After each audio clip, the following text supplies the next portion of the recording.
Au niveau du développement, nous avons l'axe 1, ou encore la thèse, puisque ce sujet est un sujet ouvert auquel il est appliqué le plan dialectique. Donc, nous avons la croyance au divin et au sacré disparaît au fur et à mesure que la technique se perfectionne. Ça, c'est l'idée prise de position.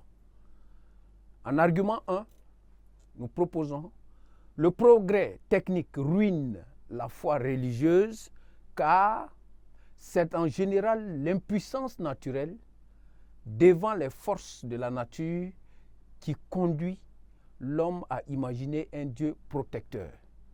Et ici, l'idée principale que nous pouvons retenir est que la technique confère à l'homme des pouvoirs et celui-ci renonce à sa croyance.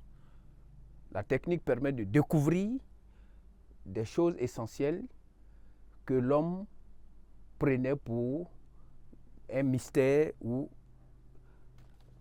des choses inexplicables et il se référait à Dieu. Donc, retenons ici que, en argument 1, la technique confère à l'homme des pouvoirs et celui-ci renonce à sa croyance religieuse. Nous avons cité Jacques Ellul qui dit que la science est le nouveau Dieu qui sauve. Donc la science va remplacer ici Dieu parce que la science met dans les mains de l'homme des grands pouvoirs qui lui permettent de renoncer à sa foi religieuse.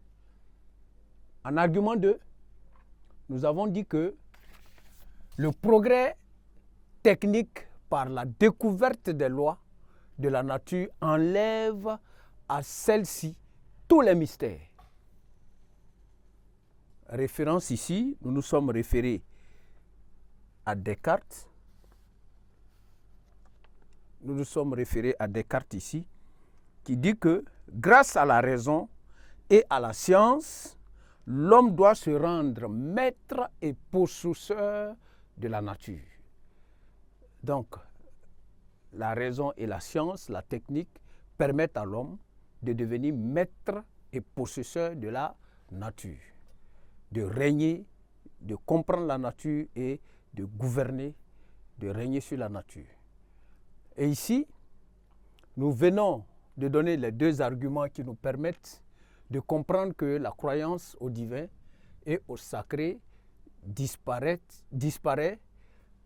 au fur et à mesure que la technique se perfectionne, que la technique prend du terrain. Nous allons procéder par une transition obligatoire dans la rédaction et maintenant sauter une ligne pour passer à l'axe 2. L'axe 2, qui correspond à l'antithèse, nous disons que malgré les avancées technologiques, les hommes croient toujours au divin et au sacré. La technique a pu mettre à la possession de l'homme des moyens faramineux, mais l'homme tout de même va continuer à croire au divin et au sacré. Qu'est-ce qui justifie cela? En argument 1, nous avons dit que la science et la technique sont incapables d'éclairer les hommes sur les questions existentielles. Donc, il y a des questions sur lesquelles la science, jusqu'à aujourd'hui, n'arrive pas à éclairer les hommes. Et à ce niveau, nous avons donné le sens de la vie, par exemple. Pourquoi vivons-nous? Et à ce niveau, l'avenir dit que pourquoi y a-t-il quelque chose plutôt que rien? La destinée des hommes, des âmes, la destinée des âmes, voilà, après la mort, où nos âmes iront-elles après notre mort? Argument 2. Les techniques engendrent des problèmes qu'elles ne peuvent résoudre. Et à ce niveau, nous avons cité Freud qui dit que la religion apaise l'angoisse des hommes devant les dangers et vicissitudes de la vie.